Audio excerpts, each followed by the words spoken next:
Prehajamo na drugo točko vprašanja in pobude. Na zastavljeno vprašanje svetniške skupine Liste Dušana Papeža Alenke Jevšnik bo odgovoril Sandi Borec, svetniške skupine Liste Mateja Slaparja Romane Učakar bo odgovoril Boris Ravbar in svetniške skupine Gibanje Svoboda Karle Urh bo odgovorila dr. Marija Tadeja Ježek. Najprej ima besedo gospa Alenka Jevšnik. Izvolite. Hvala za besedo. Jaz pač postavljam ureditev prometne ureditve na Kovinarski cesti v Kamniku. Že 13.7.2020 sem na Komisijo za tehnično urejanje prometa občine Kamnik podala pisno pobudo za ureditev prometa na Kovinarski cesti v Kamniku. Kovinarska cesta je šolska pot, v tem delu se nahajajo vrtec Antona Medveda, enota Sneguljčica, pot pelje proti knjižnici Franceta Balančiča, proti osnovni šoli Toma Brejca in tudi osnovni šoli Frana Albrehta. Tukaj je tudi glasbena šola Kamnik. V tem delu je sedaj tudi plesni klub Šinšin. V bližini je naselje z bloki Zikova, Steletova, Livarska. Na tem področju pa se nahaja tudi tovarna Svilani, tovarna Eta in Titan, trgovina Mercator, kar močno povečuje dnevno frekvenco prometa. Po Kovinarski cesti se dnevno sprehaja veliko ljudi, otroci iz vrtca, šol, zato menim, da je nujno in urgentno, da preprečite prehitro vožnjo po Kovinarski cesti. S postavitvijo cestnih ovir za umirjanje prometa boste ta problem zelo lepo rešili in umirili promet na tem odseku. Prav tako je problematičen odsek pri nekdanji kamniški gostilni Volk, kjer je varen prehod ceste sploh ni možen, nikjer, iz ceste 27. julija na Kovinarsko. Komisija za tehnično urejanje prometa je ugotovila, da navedbe v pobudi, ki sem jo podala, držijo in so ustrezne. Predlagane so bile tudi rešitve za ureditev Kovinarske ceste. Na podlagi izvedenega terenskega ogleda in razpoložljive projektne dokumentacije, ki je bila tudi del priloge, so bili pripravljeni predlogi za izboljšanje prometne varnosti na Kovinarski cesti v Kamniku. Predlogi, ki so razvidni na pregledni karti, zajemajo dograditev manjkajočega pločnika pri podjetju Titan, tam varne poti sploh ni ne pločnika, ničesar. Zaris pasa za pešce,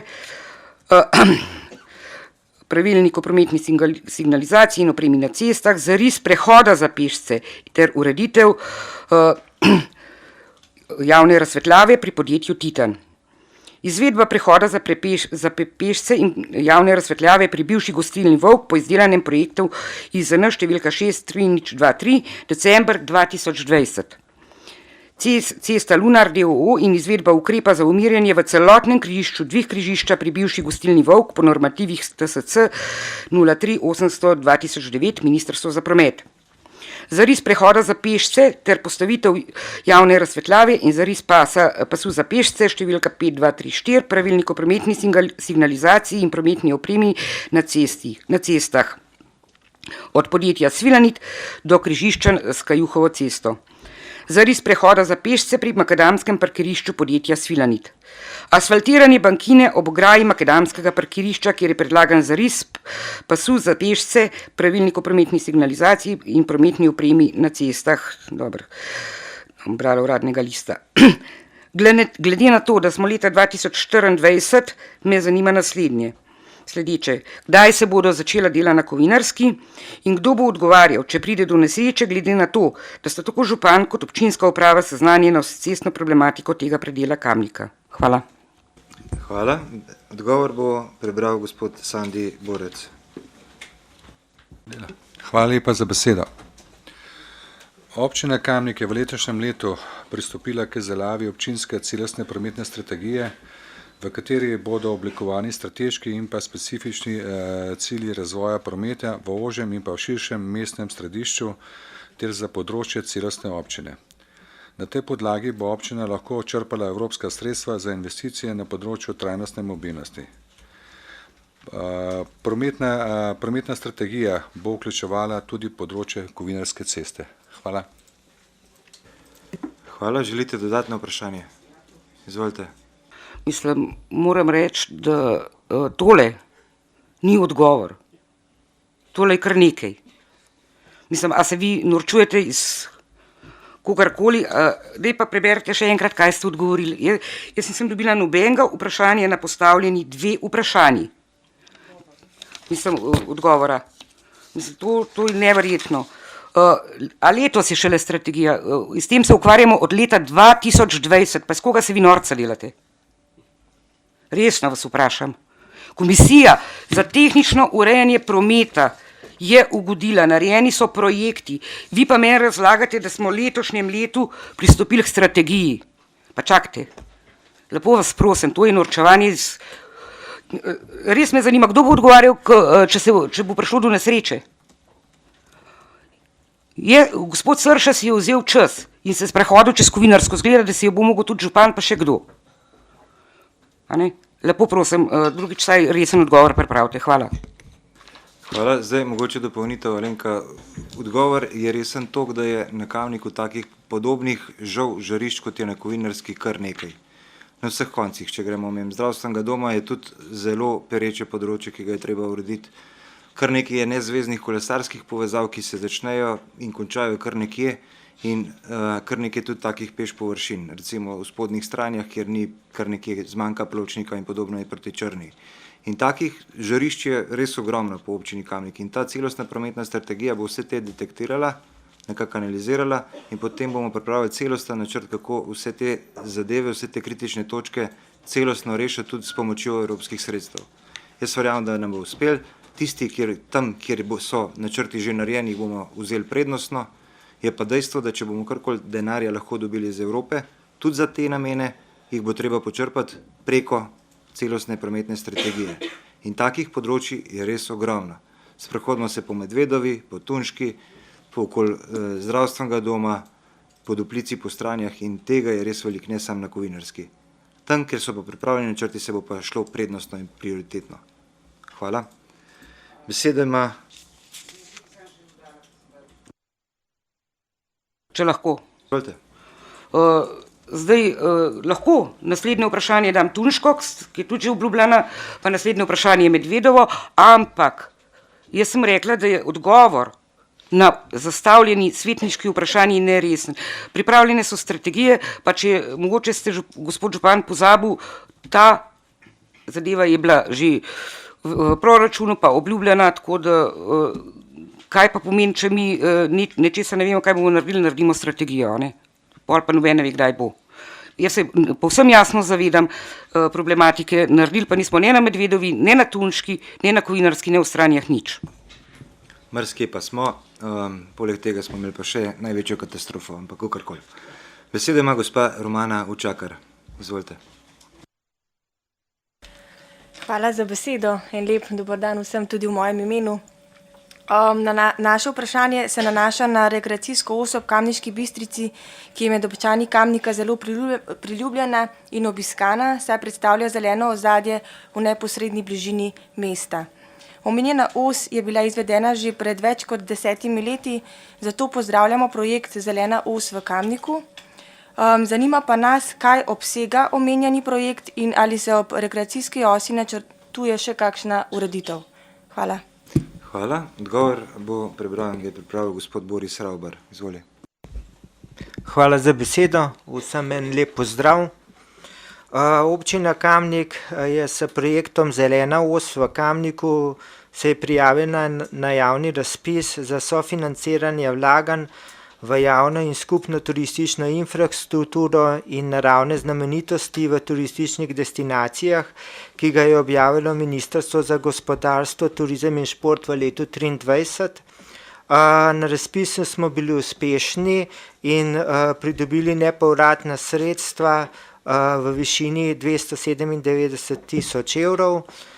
Namen projekta je dopolnitev oziroma nadgradnja zgrajene kolesarske in druge prostočasovne infrastrukture z novimi programi. S tem želimo občanom, obiskovalcem in tudi turistom ponuditi raznovrstna doživetja na obstoječih urejenih točkah ob reki Kamniške Bistrice, hkrati pa urediti še nova počivališča in jih programsko nadgraditi. Ureditev turistične infrastrukture na 4 točkah predstavlja skupaj že z vzpostavljeno turistično infrastrukturo zelene osi ob Kamniški Bistrici velik potencial za razvoj turističnih produktov in dodatne turistične ponudbe. Sam projekt zajema več sklopov oziroma segmentov, to je tudi zahteval sam razpis, kjer smo se prijavljali. Ti sklopi pa so investicijo v ureditev obvodnih površin na zeleni osi Kamniške Bistrice, investicija v ureditev naravnih vrednot, poleg tega še namestitev opreme za izboljšanje doživetja obiskovalcev in boljši razvoj dodatne turistične ponudbe in produktov, postavitev turističnih produktov in turistične ponudbe, ter izvedbo aktivnosti digitalizacije za promocijo projekta, infrastrukture, turističnih produktov in ponudbe ter izvedbo aktivnosti digitalizacije za izboljšano spremljanje znamenitosti in izvajanje turistične ponudbe. Investicija, ki jo bo izvajala občina, zajema naslednje 4 lokacije. To je počivališče za dostopom do vode v Kršmavčevem parku. Gre za ureditev obrežja za dostopom do vode kot enega izmed pomembnih vidikov oživitve prostora parka.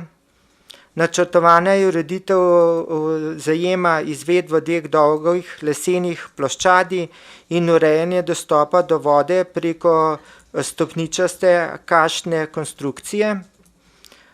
Druga lokacija je počivališče Dedkov Pruh. Glavni namen pri tem je ureditev območja in prezentacija nekdanjega kamnoloma Kremenovega karatofirja. Samo območje kamnoloma želimo funkcionalno in dostopno urediti, da bo služilo tudi kot parkirišče in počivališče za kolesarje na poti do izvira Kamniške Bistrice. Tretja točka investicije je počivališče v Soteski Predoselj. Tu je načrtovana preureditev obstoječega počivališča z manjšim pokritim razstavnim prostorom in ploščadjo za skupno igrišče. Počivališče bo predstavljalo pomembno izhodišče za skupno vodene sprehode po gozdu in v samo Sotesko. Potem še 4. investicija, to je počivališče na izviru Kamniške Bistrice. To pa je počivališče, je bilo urejeno leta, sam dostop do vode. No. Tukaj je bilo urejeno v letu 2008 zaradi neustreznega stekanja meteorne vode, je terasasti dostop do izvira poškodovan in bo saniran v sklopu projekta. Izvedba samega projekta in vseh teh produktov in ponudbe je planirana za leto 2024 in 2025. Ker je bil pogoj razpisa poleg nadgradnje turistične infrastrukture tudi razvoj turistične ponudbe, bo pri sami izvedbi projekta aktivno sodeloval tudi Zavod za turizem in šport Kamnik za razvojem dodatne turistične ponudbe in teh turističnih produktov. Turistična produkta bosta združevala aktivni oddih, raziskovanje v naravi, kulturo, sproščanje in skrb za zdravje. Dodatna turistična ponudba bo vključevala lokalne ponudnike. Potem pa še naslednja ureditev zelene osi pa se bo izvajala v okviru projekta Interreg Green. Ta je iz programa Evropske urbane iniciative. Občina sodeluje v tem projektu kot transfer partner, vodilni partner je pa občina Varaždin. V sklopu projekta se načrtujemo še dodatno nadgradnjo sedanje strategije zelene osi regije in program v obrečnem prostoru. Občina bo izvedla ureditev obrežja za dostopom do vode pri Titonovi brvi ter sanirala in uredila strugo iztoka meteornih in zalednih voda. Obrežna ureditev in ureditev za dostopom do vode je nov program in pomembna popestritev tega dela obrečnega parka. Načrtovano počivališče bo namenjeno igri ali počitku tako za mlajše kot za starejše. Igrala bodo iz naravnih materialov, atraktivna in prilagojena vsem uporabnikom. V sklopu ureditev bomo novo predvideno počivališče povezali z obstoječim počivališčem in otroškim igriščem ter prilagodili obstoječo urbano opremo. V sklopu projekta pa želimo izdelati tudi novelacijo strateškega dokumenta, to je zelena os regije, saj od uveljavitve v letu 1999 od takrat ni bilo nobene posodobitve. Za opisano ureditev bomo prejeli nepovratnih sredstev približno v višini 120 000 evrov. Ta investicija pa je predvidena v letu 2025. Poleg tega v zvezi z naštetima zelenima projektoma bi pa ob tej priložnosti še podal informacijo, da je bil projekt mreža vodnih poti v Kamniško-Savinjskih Alpah uvrščena med finaliste nacionalnega zbora za evropske projekte. Sedaj do 8. marca poteka spletno glasovanje na spletni strani evropskasredstva.si EU projekt Moj projekt 24. Prosili bi za vašo podporo projekta, tudi domač povedan za glasovanje, za dobro uvrstitvijo povečamo promocijo našega celotnega kamniškega območja in naših zelenih prizadevanj. Hvala. Želite dodatno? Ne. Naslednja ima besedo gospa Karla Urh. Izvolite.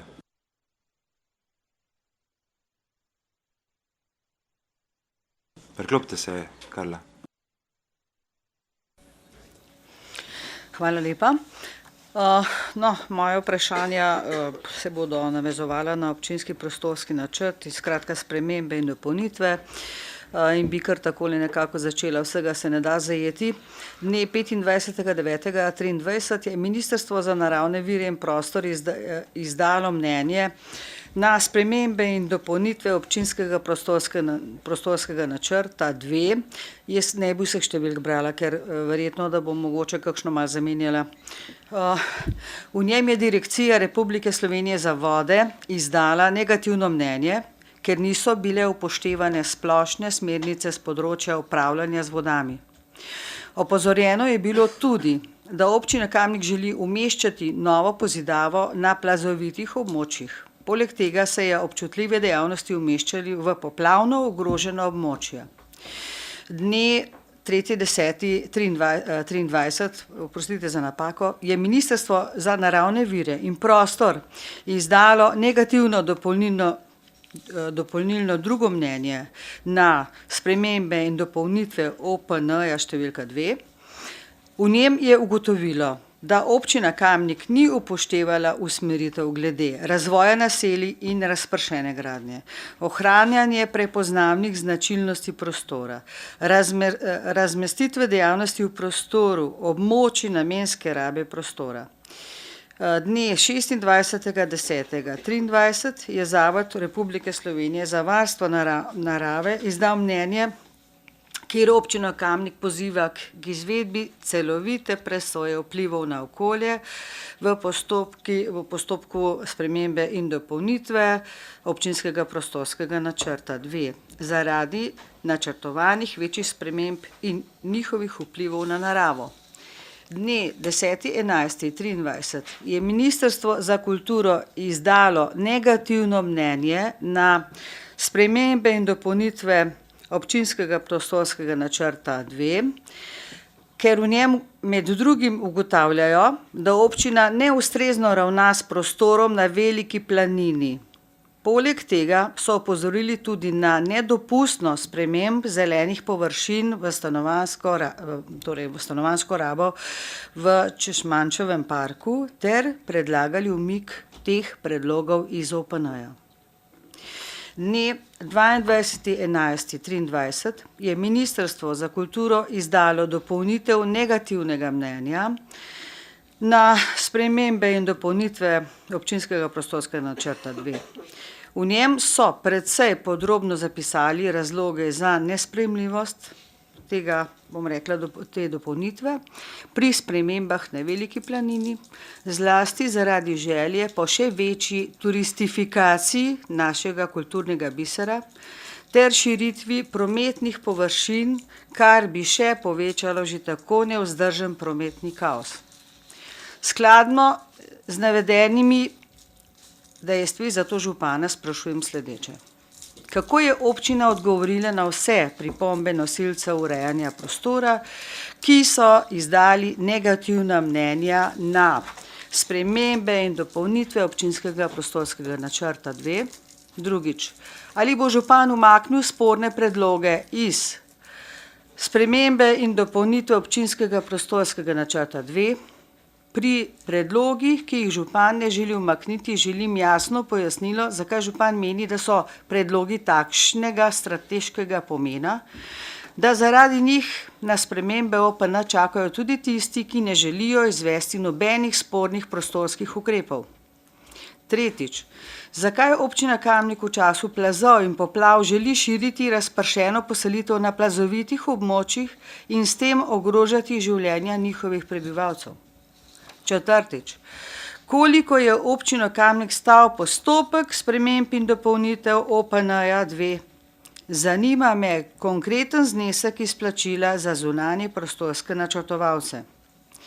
In petič, kdaj lahko pričakujemo sprejem sprememb in dopolnitev OPN-ja 2, ki se vleče že več kot 5 let? Hvala. Hvala. Beseda ima dr. Marija Tadeja Ježek. Izvolite. Hvala lepa, lep pozdrav tudi v mojem imenu. Občina se je udeležila usklajevalnih sestankov, na katerih se je dogovorila glede dopolnitve oziroma spremembe gradiva. Nekatere spremembe, za katere smo dobili negativna mnenja nosilcev urejanja prostora, so izločene iz postopka. To je odgovor na prvo in drugo vprašanje. Na tretje vprašanje pa sledi odgovor. Občina Kamnik ne želi ogrožati življenj prebivalcev, vendar gre za ohranjene dejavnosti na območju razpršene poselitve, za katero se je ali se bo pred posegi v prostor pripravilo ustrezne študije, s katerimi se bo preverilo ustreznost območja in po potrebi določilo ukrepe, ki bodo zagotovili varnost posegov. Odgovor na četrto vprašanje. Znesek za pripravo postopka in strokovnih podlag znaša 124.804 evre. To so vsi stroški, ki so nastali od začetka postopka, ko je bil sprejet sklep o pričetku priprave sprememb in dopolnitev občinskega prostorskega načrta občine Kamnik številka 2 in je bil objavljen v Uradnem listu Republike Slovenije številka 24/2018 z dne 13.4.2018. Za postopek sprejema je treba izdelati številne strokovne podlage, študije in analize, ki utemeljujejo vsako spremembo namenske rabe prostora. Na občino Kamnik smo prejeli 384 pobud. V predlogu sprememb in dopolnitev OPN številka 2 je predlagana sprememba namenske rabe iz kmetijskega zemljišča v izmeri 6,2 hektara v stavbna zemljišča. Za vsako spremembo namenske rabe je treba izdelati strokovno utemeljitev, poleg navedenega je treba zagotoviti vračilo zemljišč v primarno rabo in izdelati utemeljitev skladnosti s splošnimi smernicami. V fazo izdajo končnega mnenja je vključenih 221 pobud. Iz navedenega izhaja, da gre za zelo zahteven postopek, o tem je treba poudariti dejstvo, da 23 slovenskih občin sploh še nima sprejetega OPN-ja. Občina Kamnik je ena izmed uspešnejših občin, saj bo v prihodnjih mesecih sprejela že 3. spremembo OPN-ja. Odgovor na 5. vprašanje pa je.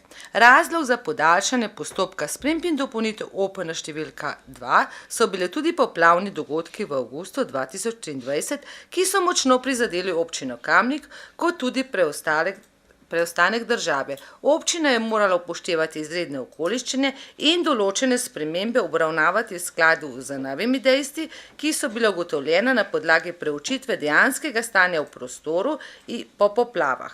V ta namen so bile pripravljene tudi dodatne študije, ki zahtevajo svoj čas. Posebni pogoji so bile tudi zaradi poplavnih dogodkov podani strani nosilcev urejanja prostora. Tako je prišlo tudi do situacij, ko je bilo potrebno z nosilci urejanja prostora ponovno usklajevati že o določenih zadevah, ki so bile sicer pripravljene že domala usklajene. Zaradi omenjenih dogodkov se je podaljšal čas priprave mnenj in odzivnost strani nosilcev urejanja prostora, ki so bili zaradi povečanega obsega del in pomanjkanja kadra bolj zasedeni kot običajno.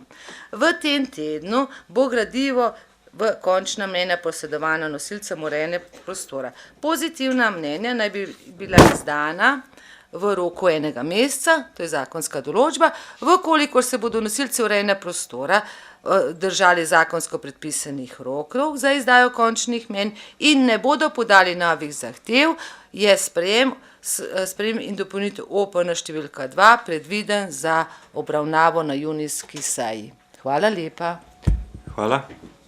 Izvolite dopolnitev, če želite. Bi pa jaz, preden dobite besedo, sam toliko povedal, da glede na to, kaj mi je vse očitano, pač vam povem, da na večini od teh datumov sem bil odsoten. Tako da, izvolite besedo. Gospod župan, ni letel direktno na vas. Pač je nekomu treba zastaviti vprašanje in to je ponavadi tisti, ki je v sedlu. Jaz bom rekla takole, hvala lepa za odgovor, verjamem, da ste in delate dobro, ampak me skrbi Velika planina, me skrbi severno ali pa cela dolina Bistrice in seveda tudi vse tisto, kar je zdaj zraslo in se dela v Kiku in tako naprej. Zato res vam polagam nekako v srce in v, rekla, tisto bit, da ne bo kar eskaliralo naprej še na počes in tako. Hvala lepa. Hvala.